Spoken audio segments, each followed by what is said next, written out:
Hello, welcome. We welcome you all zooming in from California, Michigan, and other parts of the world. We welcome you to a Weed Women Eco-Artists Dialogue Art and Education series with Petra Kuppers. I'll tell you just a moment about our organization. WEED focuses on women's unique perspective in ecological and social justice art. It was founded in 1996 as a volunteer-run collective of female-identified visual artists, writers, curators, art historians, researchers, scientists, and others interested in the intersection of art and ecological issues. I am Mary White, one of the co-chairs, with Manoush Somodinia, our other co-chair, and board member Sharon Siskin.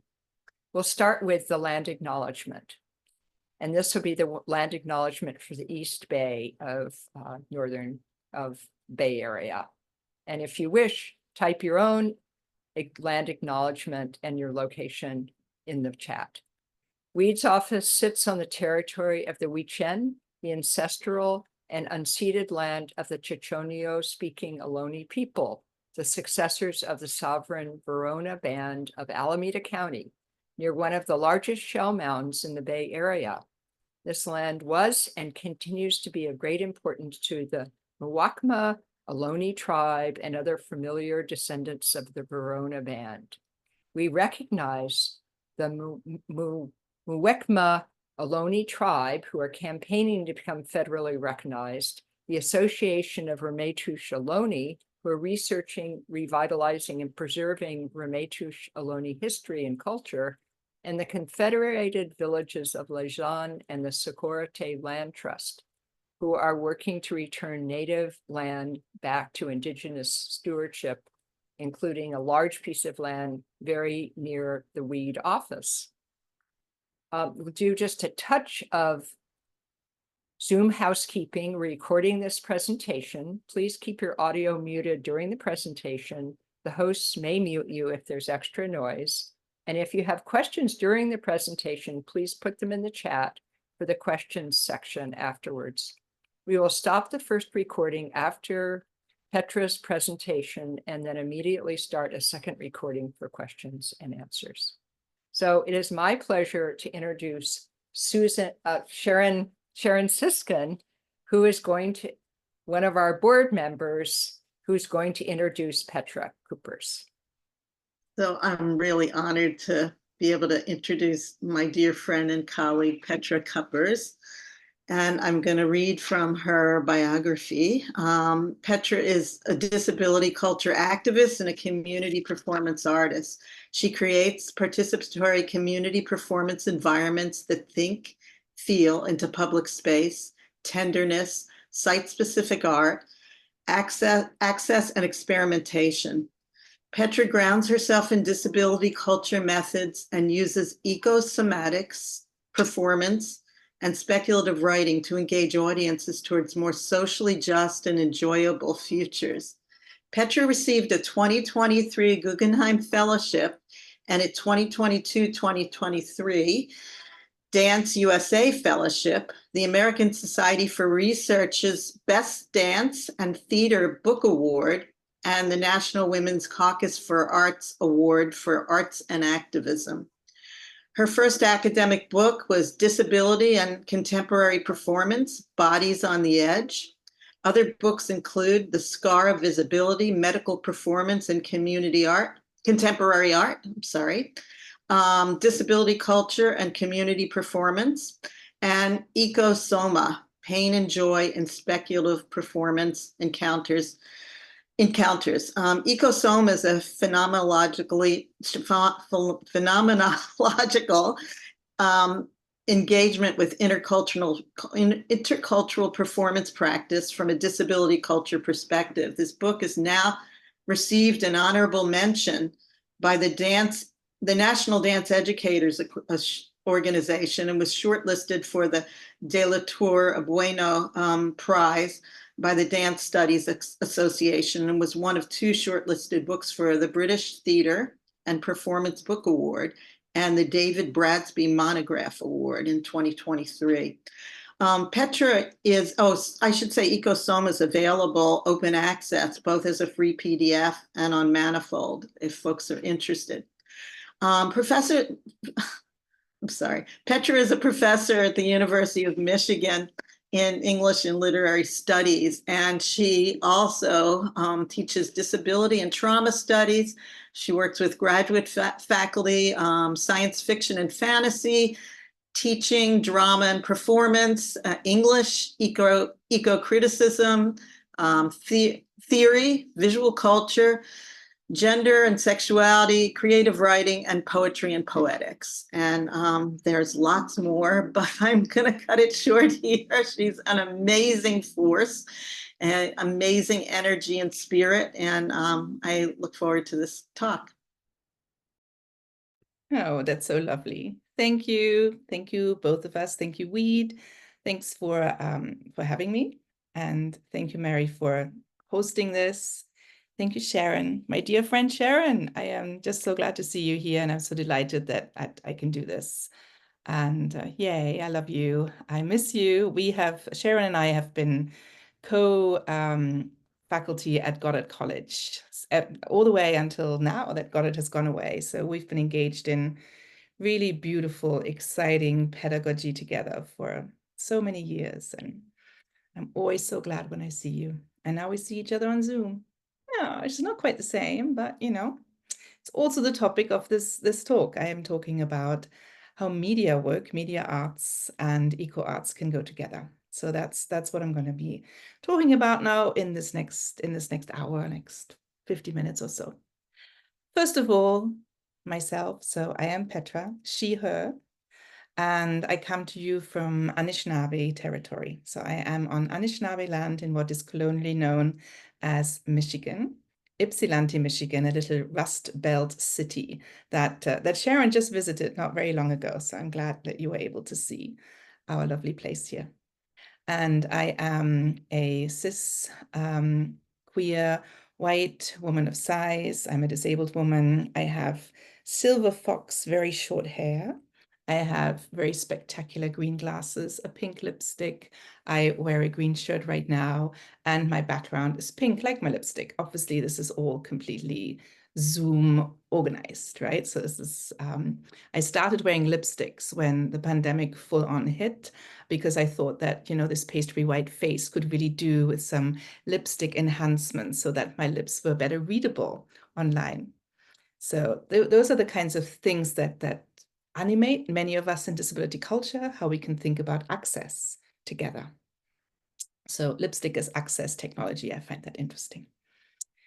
So that was my self-description. And I'm going to talk to you today about media work and what that means, and why I get involved in media work as someone who's been deeply interested in eco arts for a very long time. So I am, like many of us, I imagine why most of us here are on weed is because we're drawn to the natural world, right? We're the people who hang out with a tree, hugging a tree, hanging out with a tree comes natural to very many of us. And hanging out with cameras and in online spaces doesn't come as natural to many of us. So why the hell do I bring those two together? And I bring those together because I am a part of disability culture. So I am someone who lives with pain. I have a pain-related disability that I had from childhood on, and I use different kinds of mobility devices to get me through the world. I use canes, I use a scooter, I've used a wheelchair for many years. So all different ways of moving me through the world. So I'm someone who's always engaged with technology. The technology comes easy to me because that's the way that I am in the world. And I worked as a community artist for all of my life. I have not been able early on when I was a young one. I wasn't able to get onto the stages. I wasn't able to get into galleries. They were usually inaccessible. So I had to figure out ways in which I can make art in my own way. And that usually meant hanging out with fellow disabled people, hanging out outside, usually in parks, on the street, on a pavement, in a car park. Those are the kinds of places where I held workshops, I met with people, and we danced together. And then we had to ask ourselves, well, how are we sharing that, what we're doing? How do we share that? We can't get onto the stage. We cannot get into the gallery.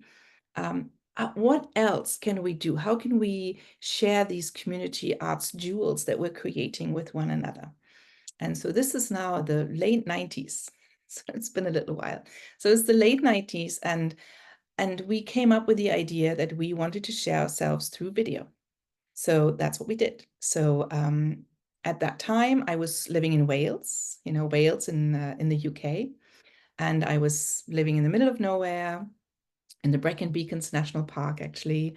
Most of us were living in the old, in villages that had been very severely impacted by the coal industry, the rise of the coal industry, and then, of course, the death of the coal industry. So very impoverished coal valley villages. And I was working with a group of mental health system survivors. So we all identified in some way or the other as A, disabled, and also B, as people with psychiatric differences. And many of us had hospitalization experiences, prison experiences, experiences of being injected with medications against our will, all kinds of weird, complicated experiences that, of course, many people share today with us still. And we had for years been working together, dancing in our little community hall. And every time the moment came around where we could think about, well, how do we share what we do? Do we want to dance for our funders? For instance, in this case, it was the Swansea University Adult Education Outreach. Do we want to dance for them? Do we want to perform? And people who are so used to being stared at and diagnosed and, didn't want to do it. Most of us just didn't want to be on a stage. So we came up with another way of sharing ourselves, and we decided we want to video ourselves. These are very early days of having of video recorders being available. So we're talking the year 1999. Okay, so not many of us had video recorders. We definitely didn't have these things. Okay, we didn't have these little ways of making videos. Instead, we lugged this big video camera into the studio, into the community hall where we were dancing, and then we made these videos of ourselves. And what we decided to record was not the full out dancing. So we were at that time like enacting through dance Welsh myths, often myths of the land that surrounded us, like the Lady of the Lake. You've heard of these kinds of myths, these stories. Instead, the very first piece that we created was we were all lying down. Everybody's just lying down on the ground. The camera is really grainy. It wasn't really good. It was we had bad lighting. Everything looked terrible, but it was great fun. We were just lying down. The camera would just record ourselves breathing as we are on a dream journey, dancing at the bottom of the sea. And all you can see is our beautiful faces, our upper bodies, lying and resting. And you can hear my voice taking you to the bottom of the sea, dancing with fishes. And it's just totally quiet, totally calm. And those images of us breathing together became a video installation. It became a video installation in a shopping center in Swansea, Swansea being a big city in Wales. So on a Saturday morning, you just could decide whether you entered this shopping center. It had this kind of restroom, basically like like a meditation room, and you could enter into this room with your shopping bags full with clothes or whatever you happen to be buying, and we had cushions out on in this environment, and we had 4 big screens all around us, and we were breathing on these 4 screens. And as you entered, you knew that the people on the screen were psychiatric system survivors. And you could either stand there and stare at us and figure out whether we're psychos, whether we're mad, or you could drop your bags and sit on one of these cushions, or maybe lie down on the cushion and just give yourself to the dream journey and join us. And that was my very first media experiment. That was our very first experiment of trying to share co-presence in ways that felt right to us. And that's exactly what I'm doing now. It feels like I've not moved on a hell of a lot. I'm still doing exactly the same stuff, and it's still very good fun. And I'm just going to give you a little flavor now of some of these people. So I'm going to give you a little video. I'm going to drop into the chat all the links that I'm sharing with you today. And those of you who are watching this later as a recording, all of these links will be at the bottom of the screen. So you can access all of these. They're little gifts for you, so you can use them in your own classrooms if that's what you want to do. The first link that I put in is the link to the eco-soma book that was mentioned, open access. You can get it there for free. And the second link there is for Earth Stories from the year 2000. So that's the second media experiment I engaged in with the same group of people. We're still a group of mental health system survivors. And I'm going to share with you now what we did. Let me pull this up. And if you find that the video is slow, you know how Zoom sometimes does weird things with videos, you have the link, you can watch it yourself. I'm going to show you only about a minute of this, just so you get a flavor of what we were doing out there in Wales.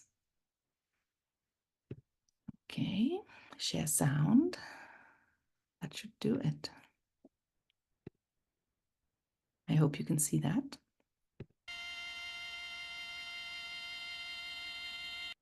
I'm just going to audio describe a little bit of what you're seeing. So we're seeing a silhouette of a person over the words Earth Stories. And in the background, we see the shimmering lake.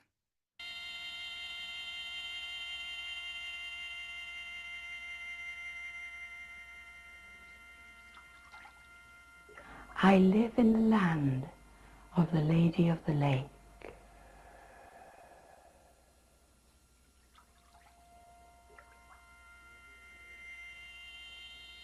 The Lady of the Lake has come to brighten our lives as we share our hopes, our worries and fears.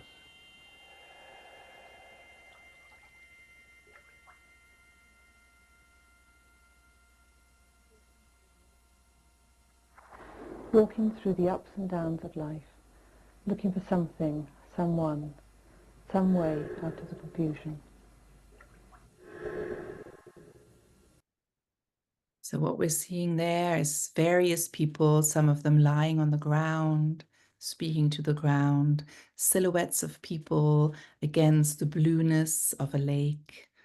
Again, the shimmering of the lake. Some of the people who are moving are using canes and mobility devices. People of all kinds of ages, quite a few elders involved.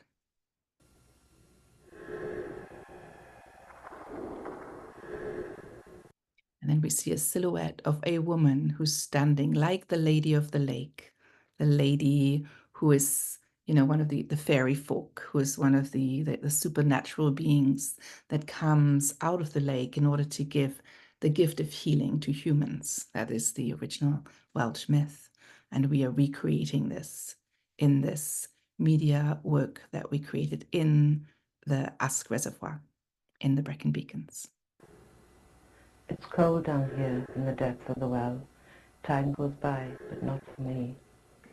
I remember the house where I was born. A big white house with an attic balcony that wasn't safe to go out on. The big white house is falling into the lake. All right. So in this part, we see rocks being thrown into the lake, and we hear about this house falling into the lake. We all worked with different metaphors for mental health difference, for the darkness at the bottom of the well. People use different kinds of ways of talking about what their experiences were when they're in the depth of their mental health stress, distress. And found ways in nature to articulate their experiences. Okay, I'm going to stop the share of that one. All right, I hope you had access to that. I hope that was visible. This video was originally created with subtitled, and the DVD, this is the year again, the year 2000. So this was distributed through a DVD, and the DVD had fully incorporated subtitles. But the person who very kindly put this on the web didn't put the subtitles on when they put it on the web. So I have learned from that. And now when I create videos, I always burn the subtitles in, which means that I put the subtitle in Premiere. In this case, this was originally Final Cut Pro, and now it's Premiere. So I create subtitles in Premiere so that one cannot take the subtitles away. Okay, because it's very common that people, even if DVDs, even if videos are subtitled, many people show videos without subtitles enabled, and that of course makes it inaccessible. So it's a really good practice, I think, to just have all your subtitles hard burned into the video. That's just a little disability culture aside. So that was the very early days of media work. So you see that the reasons why I got involved in it is because of the ways that we could find access to a public. So this video that I just shared with you, it also has a section, like an interview section where we're all talking about the experience about making the video. That little video was shown in lots and lots of country fairs in Wales. So for years, it was shown in, like, people had the DVD and they put up a little laptop in the country fair and showed it. And it was a really beautiful way for us to share a different image of mental health difference, and one that wasn't just about psychos, that wasn't just about people out of control. It was about people creating beautiful art together. That was what was most important to us. And using media arts was our way of doing that, since we were not able to perform. We didn't want to perform. Many people were very, very terrified of presenting themselves in that way. Many people had, for instance, like the kind of med interactions, which means that you are Zittern. I just only remember the German word right now, when you're vibrating. So there are all these different reasons why people don't want to get onto the stage. And media allow us to show ourselves in a different way. All right, so that's the beginning. And from there, it moved on. So it's now over 20 years later, I'm still doing this stuff. And I'm going to share with you now a little bit about one of the current pieces. I'm going to go now to my PowerPoint.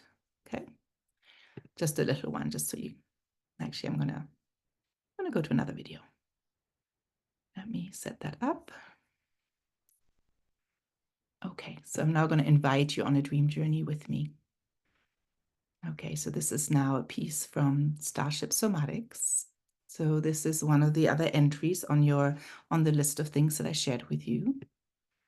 Okay, let's go to this. I'm going to play this now for about maybe 5 to 7 minutes. So I invite you actually to really give yourself to this, to just go with it. We are going to go on a little dream journey together.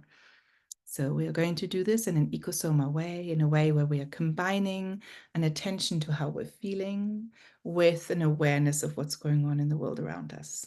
Sociological, cultural, toxic, environmental narratives that surround us. How can we make that connection between cultural embedment, material embedment, and our somatic senses? That is at the heart of my eco-soma methods.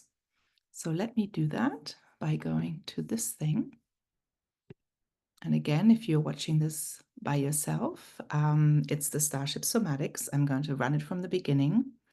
And there is a description at the beginning of what you're seeing. So there is a video description, an audio description built in. So you're going to hear that. Okay, and then the actual video proper will begin. Enjoy. Okay. I'm just going to do that again just to make sure that I put all the right dots on. Yeah, I got share sound on. Again, let me know via chat if anything is not working. There we go. Access notes. The film dances with a white, queer, cis-disabled woman of size who moves freely and deliciously through an underwater landscape. Her blue-green patterned bathing suit floats around her form. She's wearing mirrored goggles that reflect the world around her. Please take full permission to close and open your eyes as desired and join the meditative journey.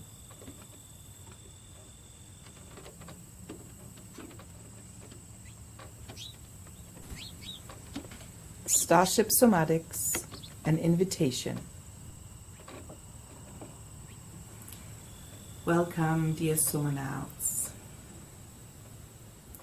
Let's go on a journey together. And as we get going, we'll think about ways in which we can protect ourselves and prepare ourselves for our journey. And to do this, I invite you to take a breath in your nest where you are right now, and to feel the gravity right now where you are.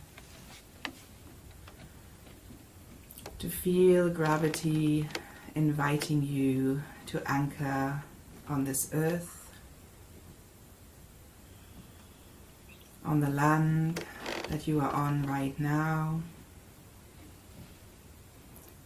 as I am anchoring myself here right now on Odawa territory. With every breath, feel that anchor as you're being held here on this land.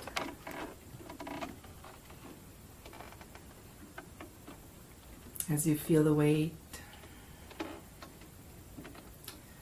and as you also feel how you are cradled by whatever it is that you are sitting on, or standing on, or lying on. Just feel the material that supports you right now, the material between you and the soil, and just feel how it cradles you and how gravity holds you. And you are breathing, and you're held.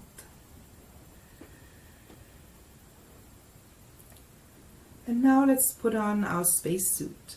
It's right next to you. Reach out and pick up a tiny spacesuit that you put into the palm of your hand. And there is a teeny tiny little spacesuit.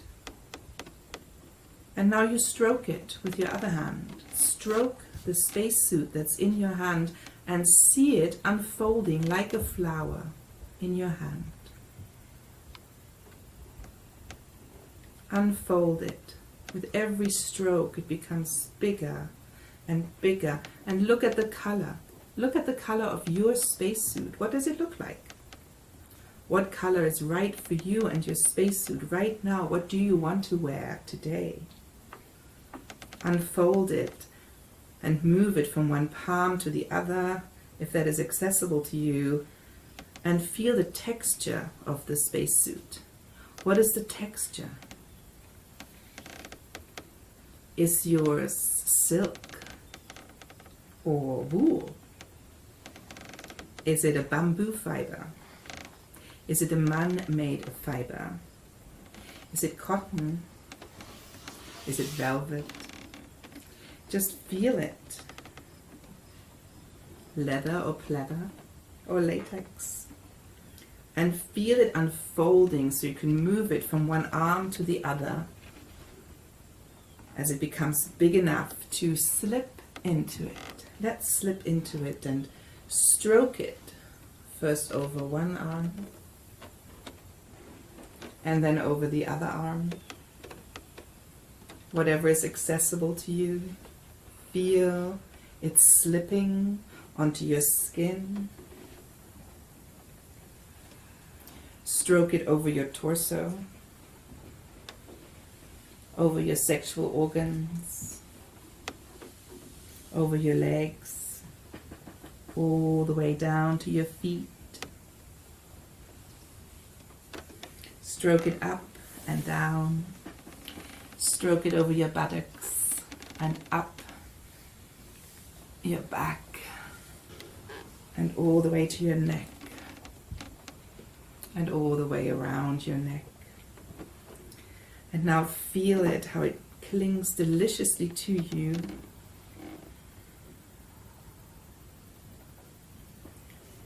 Feel its texture on your skin.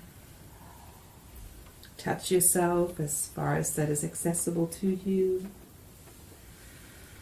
And feel your expanding chest with every breath, touching the spacesuit. Enjoying the delicious texture, seeing the gorgeous color. Feel yourself supported just right, just how you like to be supported. And enjoy your beautiful form.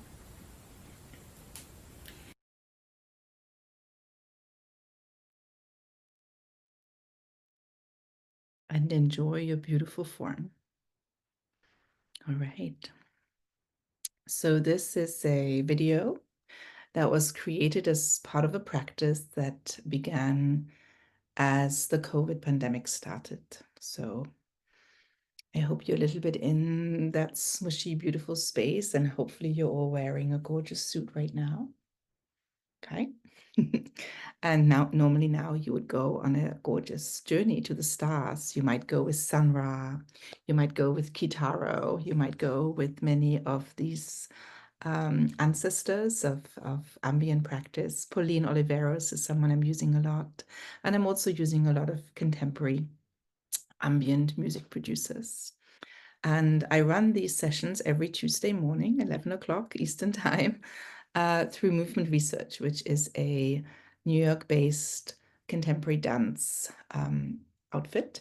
And we started, or initially the Starship Somatics practice started in May 2020 through Turtle Disco, which is the somatic writing and movement studio that I run together with my wife, Stephanie Haidt, who's on here as well, a poet and a dancer. So we at that point were thinking about, well, here we are, everything is shut down. We can't be in co-presence, exactly the same issue or some of the issues that we had in Wales in the year 2020 when we tried, in the year 2000 when we tried to share ourselves. So here it's the year 2020 and we are in a pandemic and we cannot be together. We cannot touch each other. So how else can we create co-presence? How can we engage that deliciousness of using our bodies as a way of opening up into fantasies of more just worlds?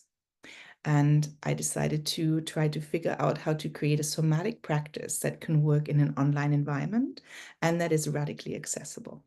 So the answer was this. The answer was Starship Somatics.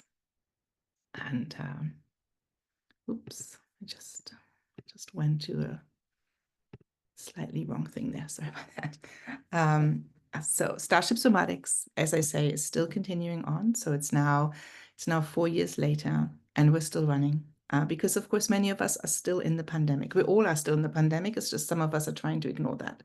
But for many of us, particularly those of us who are immunocompromised, we are still very much in pandemic environments. Like I very rarely go into a space indoors without wearing a mask.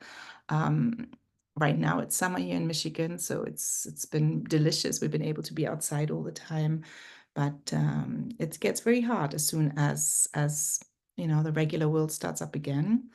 Many of us are excluded from communal environments, and we have to come up with other ways of being in touch with one another. And media arts are one of the ways in which we can be in touch. So media arts are both useful for me in terms of finding different audiences, creating different kinds of disability access, and sharing the gorgeousness of who we are. Most of the people I work with cannot come together in regular rehearsals, cannot go and have tech rehearsals and then perform 5 times. You know, that's just not a given to most of us. So we're using different ways of sharing our work with the world. So I'm going to go now to one more. Okay, let's see. I'm now going to go and show you a little bit of touching time, I think. All right, let me set that up for you. Okay, so here's a video that gives you a sense of how our work is created in space, in environmental space, in an outdoor environment. I'm going to share with you a piece of touching time, Menahanock, Roosevelt Island. Minahanak is the indigenous name for this island called Roosevelt Island, which had many different names over time. Blackwell Island, for instance. It's in New York City, and it's the space that was the place where people went that you didn't want to have in society. It's often disabled people. Polio hospitals were there, the poorhouse was there, prisons were there, all kinds of spaces, and people were taken there by boat and left there and usually didn't come back. So historically anyway. And so it's a place that was ripe for reclaiming. And the National Park Services had commissioned a study, a book on disability history in the National Park Services. And the editors of this book had asked me to use my arts-based methods to share something about how one can approach a historical site like that through disability culture methods and through art practice methods. So I then used my eco-soma attention to how we feel and what are the stories of the land to create this video. So I'm going to show you just a few minutes of this one. Okay, let's see whether I have that up. Yep. Share sound, should all be good. So this is the touching time video for those of you who are watching the videos by yourself. And I'm just going to show, again, it has an introduction at the beginning. It describes what's going on. And I'm going to show the maybe 3-4 minutes of it. Okay. Video audio description. A group of disabled dance artists meet on Minahanak, Roosevelt Island, a historical site of hospitals, mental asylums, and prisons. They dance, happy to be in each other's company and in the shadows of people who hadn't chosen to be here.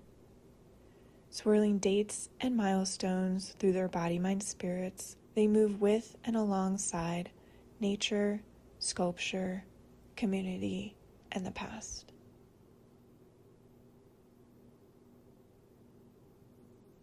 Touching time, Minahanak, Roosevelt Island.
Right. Here we go, coming back. So that gives you a sense, a flavor of what our process is like. Just entering into a space and drifting with space, a psychogeography, a way of engaging with influence. We had before the session shared what our connections to Roosevelt Island were. Some of us had family members. Actually, one of them had a mother who was a polio survivor who was a baby in the polio hospital there. And as this video continues on, we're going to the FDR sculpture that is part of this park. And we have various stations where we create these environmental, touching, feeling, somatic, sculptural dances. So it's a beautiful thing to do. I hope you get a sense how much fun that is to do. And that's also a really important part here. I love how people get seduced into what we're doing when we are recording these sessions in public. So our videographer here is a wonderful disabled filmmaker called Kim McDaniel. And she is just doing this wonderful job to keep the camera so mobile and also so intimate. And the general public usually gets very drawn into these playful engagements with movement, sight, and camera. And we often find that people just get involved, which is great. All right, so I'm going to move to the next piece, just to give you a little bit more, and then I'm going to show you 2 more glimpses of 2 projects, and then we're moving into Q&A. So the next glimpse I'm giving you is from the Crip Archive Dances, which is a really big project that I was engaged in during my Guggenheim year, which is the preceding year. Had a wonderful time with this. And I'm going to share a little bit of that. So again, this is a project that began during COVID, during the lockdown period of COVID time. So none of us were able to be together. And yeah, and I'm just going to once again run just the first few minutes to give you a flavor of what's going on. And you will see that here we're also using archival media as a way of touching in with time. Okay, so I don't know whether I'm getting all the way to this one here, but you'll see an image that you can barely recognize. It's something that this video, it's 35 minutes long, and the video moves again and again over this image, which is the dancer Nijinsky in a Swiss asylum garden. And this is an image that I found in the archive, and the camera just really slowly moves over this image. So I'm incorporating found materials, historical media, into this community media dance piece. Okay, so again, I hope I have everything on. Please let me know if I'm missing anything, and here we go. The Crip Mad Archive Dances. Please note, this experimental documentary shares instances of medical incarceration, including insulin violence. It offers survivor testimonies of artful and agencyful reclamation.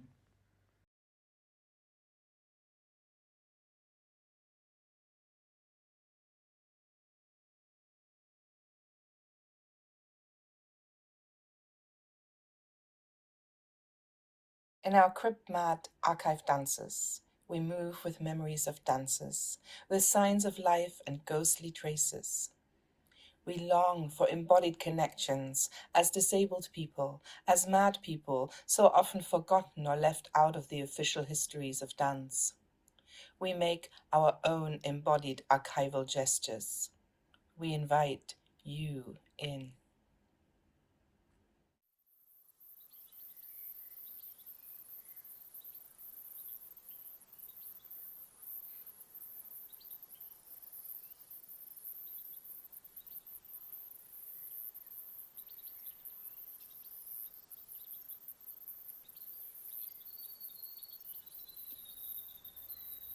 Among the ephemera I found in the archive were photos, letters, and doctor's notes from ballet dancer Václav Nijinsky's asylum stays in Switzerland. In the asylum, Nijinsky received insulin shocks and became catatonic. I invite you to tune with living architectures of care and of constraint as you travel along this photo of Nijinsky lying in a deck chair in the asylum garden, with Romola Depolsky next to him, surrounded by trees. Horticultural therapy has been a mainstay of the modern asylum movement. These trees and shrubs offer multiple touch points to us as disabled dancers, a grounding, a memory of incarceration,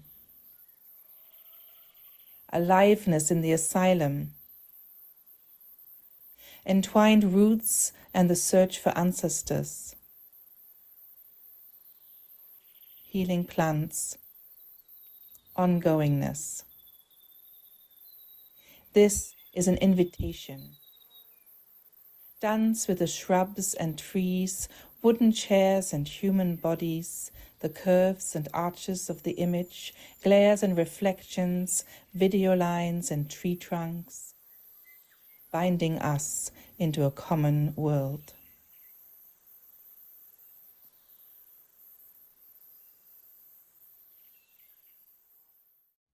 Hi everyone, my name is Moira Williams.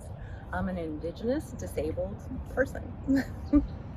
And the gesture I'm going to share with you that embodies ancestral knowledge and embodies disability, for me, is fanning a fire.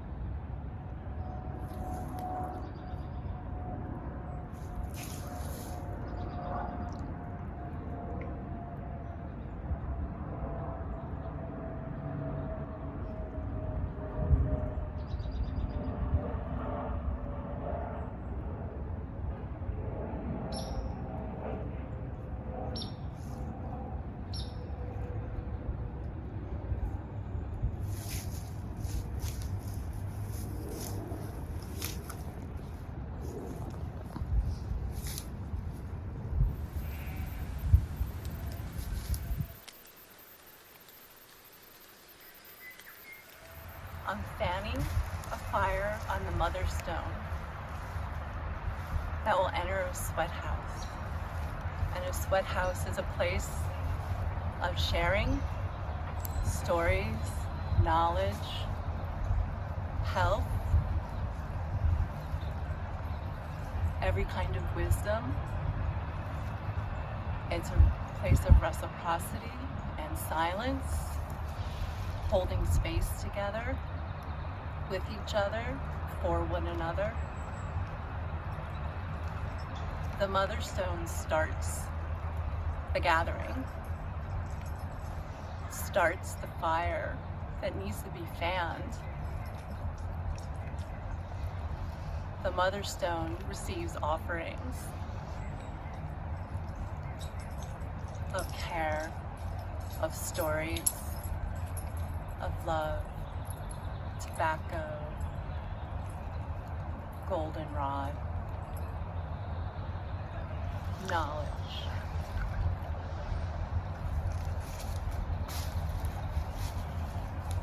It carries the fire as well.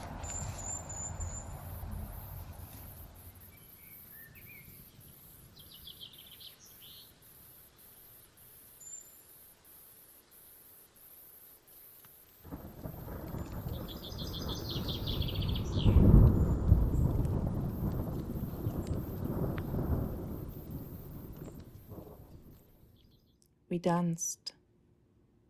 In the middle of the pandemic, we danced with a projection of a 1978 video clip of a dance session at the Bronx Psychiatric Center.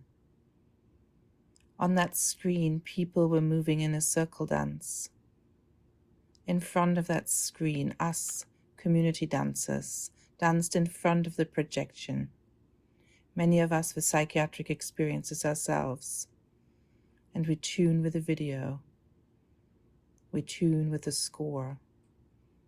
We tune with our history.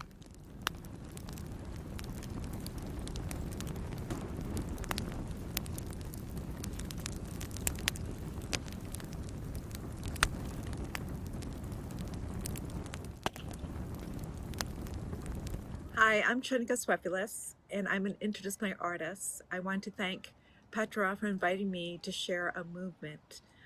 She asked me to come up with a movement that reflected my experience with mania as someone who self-identifies with having a mental health difference with a diagnosis of bipolar disorder. And the first movement that came to mind was when I was wandering outdoors, delusional and manic, wanting to go home, but feeling myself literally walk backwards. So I call this movement manic movement, walking forwards back.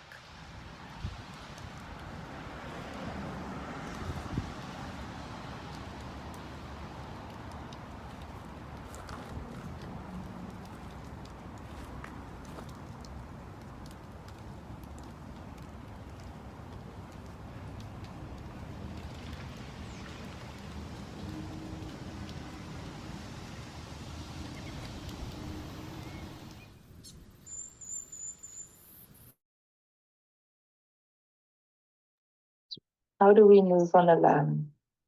Right. Okay, so that gives you a flavor of the Crip archive dances. That is a 35-minute long documentary.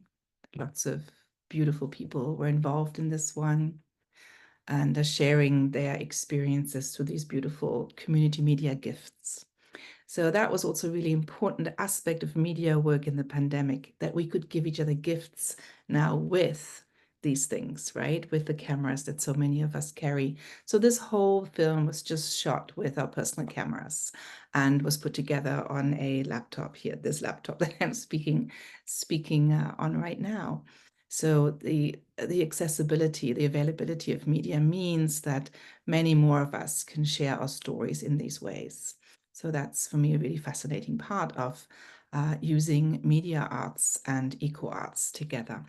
Even though we're very aware of the giant footprint, the energetic footprint of media arts, how much it costs energy-wise to create media work. And we know, for instance, how much it costs to create an AI environment, how much energy is used in this work. So there's always a very complicated calculation that is going on as you think about access to expression, disability access, and then the costs in electricity, in land use, in resource use and extraction that is part of electronic media. So very complicated ratio that you've got to think about.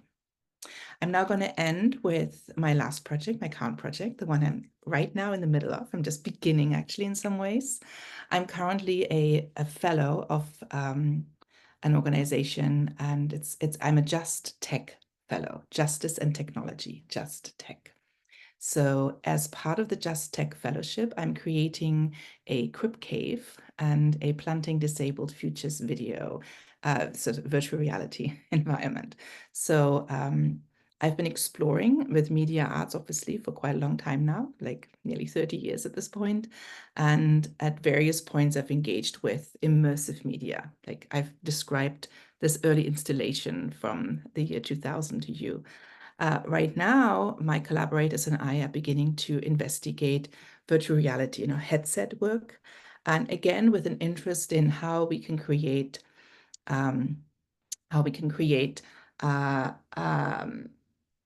sorry, I just had something pop up on the screen, kind of distracts me. How we can create the access to the natural world for people who more and more find that they have less access, as travel is getting very hard, as environmental toxins are such that many of us do not go out. How else can we create a kind of vibing with, a creation with the natural world? So I'm very interested in using virtual reality to do that. I'm going to show you now a little promo video. It's a pretty amateurish little thing, but that's okay. I just created that just 2 weekends ago. We had little artist residencies where we worked with cyanotype and watercolor, and I used those to create a design brief for my my VR virtual reality designer and the developer. So let me share that with you. And let's just see if there's anything here that came out. Yeah. All right. So let me put that up.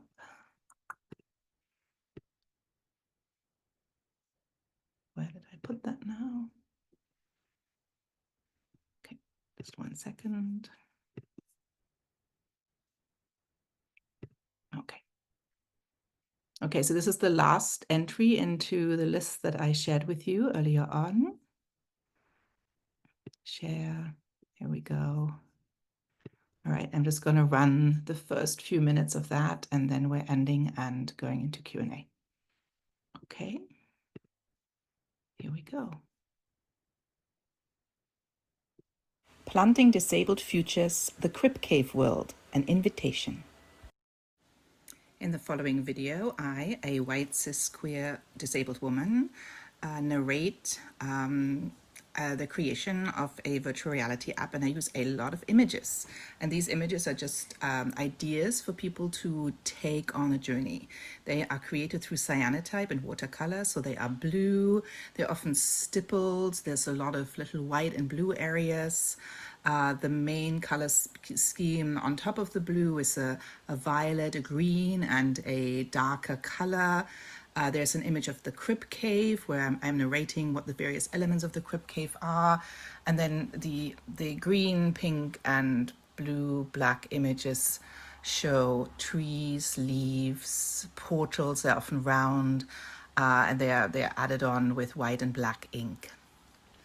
In the actual application, we will have both visual access and also audio description access.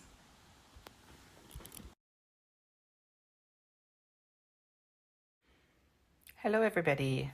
I'm Petra Kuppers, she, her, and I am a disability culture activist and a community performance artist. And I am running a new project called Planting Disabled Futures. And this is as part of a Just Tech fellowship that I received. And this project is going to run for 2 years. And in the project, I'm creating a Crip Cave. And you see the Crip Cave here. The Crip Cave has 2 positions for people to enter with a performer and to explore virtual reality through headsets. It also has a STEM tent created by Moira Williams. It has a writing and a drawing table. It might have a sound bed in it. So it has various components, various ways in which you can engage the Crip Cave. And in the Crip Cave will also be haptic, touchable objects that remind us or are part of the natural world. So imagine leaves, branches, other kinds of material. At the heart of the project is the idea that disabled people like myself are engaging with trees and with plants and can use the imagination of plant play as a way of projecting ourselves into the future. So at the heart of the project are disability access issues and juicy, delightful dream journeys. So when you're entering into the VR app, you will probably choose either a visual pathway or a haptic and audio pathway. So depending on what your sensory preferences and abilities are, you can enter into this in different ways. You will also be working with the performer. So there will be there someone will be there all the time to guide you, because this is really for the many, many people who've never experienced virtual reality before. So we want to find a way of guiding people into this, making sure that they have a really pleasurable experience. And I also would love to explore touch as part of this virtual reality experience, so that when you're in the VR world, you can reach out to something. The performer who's with you can see what you're seeing on a small monitor and can meet you either with their skin or with one of these haptic objects that are in the space.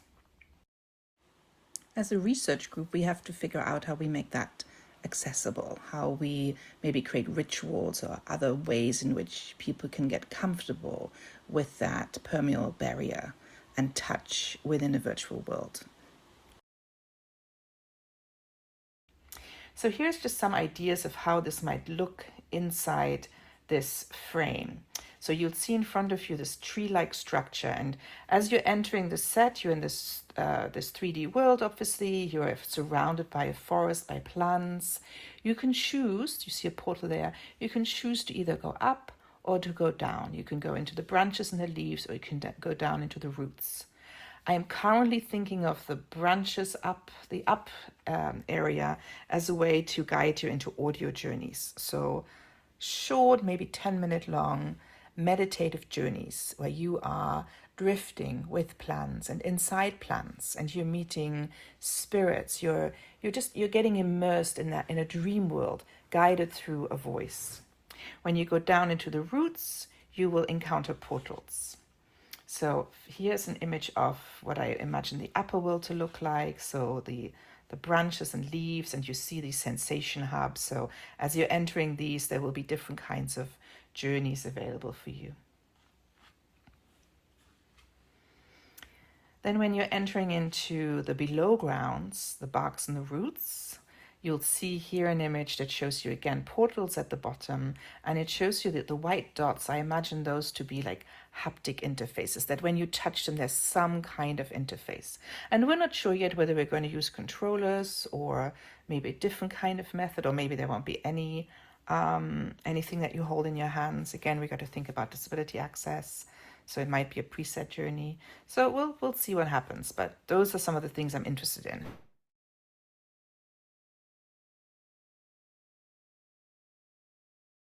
You have, again, encounters. All right. Okay. I think that gets us to the end of this presentation. So there we go, a long journey from video installation to videos for the National Park Services, community media gifts, all the way to virtual reality. And this is my presentation on eco-soma methods, these methods that get us to think about our sensorium and the stories of the world together. And I'm ending the presentations with that. You have access to all the links at the bottom of this video screen. And thank you. Well, let's give Petra a big round of virtual and visual applause. Thank you very, very much. That was great. And thank you, a lot of you, for opening your screens. It's good to see you. And during question and answer, that would be very helpful. So we will round up by, in a moment, we'll do questions and answers and start a new recording. But I just wanted to thank you all for coming and say that WEED is in the midst of a lot of rebuilding our website.